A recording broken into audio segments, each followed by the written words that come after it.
And we come back, more on those existing home sales figures. They were up, but not as strong as some would like, and the market still doesn't have a lot to cheer about. If you're putting a house on the market or looking to buy, you're going to want to hear this next interview with the CEO of one of the biggest real estate brokers in the country, Margaret Kelly of RE/MAX. That's next.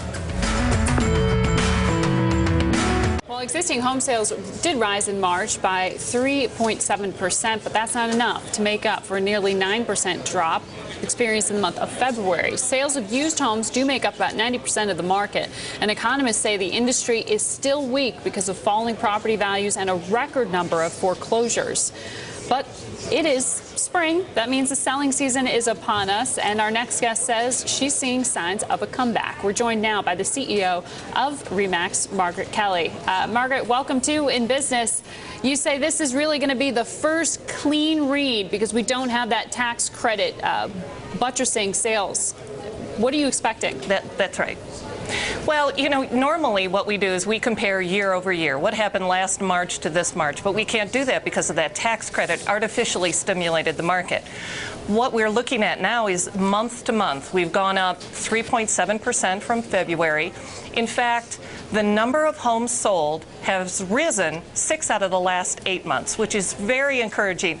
I'm cautiously optimistic that we're still going to bump along the bottom, but I think the worst is over.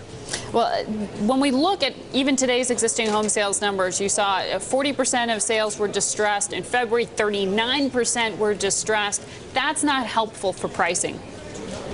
It's not, but the number of foreclosures on a monthly basis are going down, which is encouraging. Now, we understand that lenders are going back and they are taking more time before they foreclose on properties. So we don't know exactly what's going to happen there. We're very hopeful that as they work through the foreclosures, the numbers will continue to stay down. But on the other side, there are a lot of homeowners, or home buyers, I should say, that are sitting on the sidelines saying, do I jump in or not? Yeah. Are the prices going to continue to go down? And what we've seen, we do a RE/MAX housing survey, 54 cities across the country. Give you an idea, in January, 0 of the 54 cities had an increase in price. In February, 17 of the 54, and in March, 35 of the 54 cities have seen an increase in prices. That's very encouraging. You put that with good inventory to pick from, low interest rates, it really is an incredible time to buy right now. Yeah, and you're looking at Tampa, Miami, Phoenix, Las Vegas, those real troubled markets seeing price increases.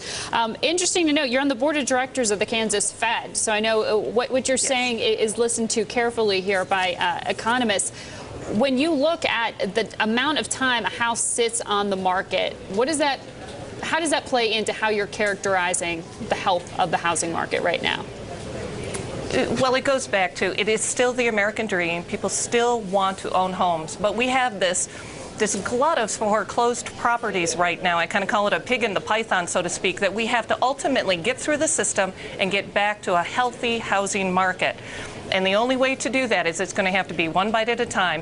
But I really do believe that the worst is over. The good thing is the percentage of investors who are buying now has increased.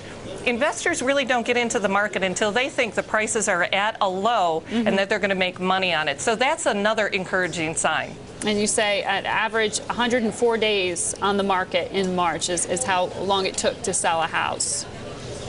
But there's also, you need to break that into two pieces, owner-occupied homes that are for sale and distressed properties. Yeah. Not everyone wants a distressed property that they may have to renovate and fix. Owner-occupied has a good, marketing.